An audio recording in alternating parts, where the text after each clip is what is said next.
had to challenge my friends, and I felt really bad because I got some good friends that were like, "Come on, you just being a hater and da da da. You don't know nothing about Atlanta. You ain't from Atlanta." Well, I got a house in Atlanta. I'm kind of an Atlantan person. I spent a lot of time in Atlanta, but I know I'm not really Atlanta for sure. But maybe that's what you need. Maybe Atlanta, as much as I love that city, maybe Atlanta needs some people outside of Atlanta to give them a different perspective to say this ain't really natural, dude. Like this is not, it's not that natural to, like, I get it. Stuff that happens in the dark can happen in the dark, but just because it's in the dark and you love what you're doing in the dark don't mean everybody needs to see it. It don't need to be at an NBA game out in the light in front of the babies where the little girl is sitting in the audience dreaming of growing up to be the next Cardi B. Even Cardi B wouldn't want her daughter to be the next Cardi B. Maybe the rap part she would be cool with, but the stripper part, I don't think that she would want her daughter to spend 10 years as a stripper. I don't in fact I've seen that. I've seen her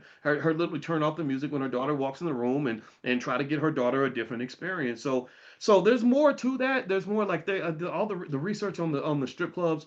What was it? They said that a large over half of the women at some point has sold their bodies, like they sold themselves for sex.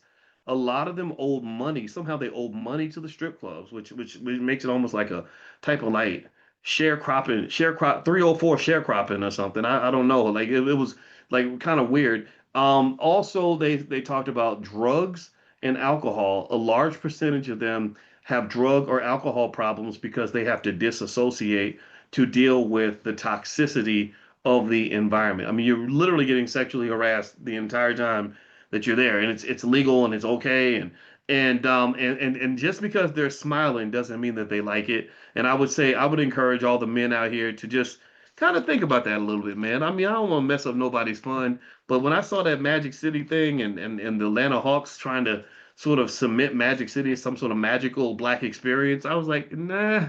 I think you got to find something else, man. That's not really it. It'd be different if you had millions of women that said, "No, we really want to do this job." Like I had a chance to go to medical school, but I chose to be a stripper instead. Or I could have made $100,000 a year doing something safe, but I really want to be on that stripper pole because that's what I love. Then at that point, I back up. I say, okay, whatever, that's fine. Women's rights, all that.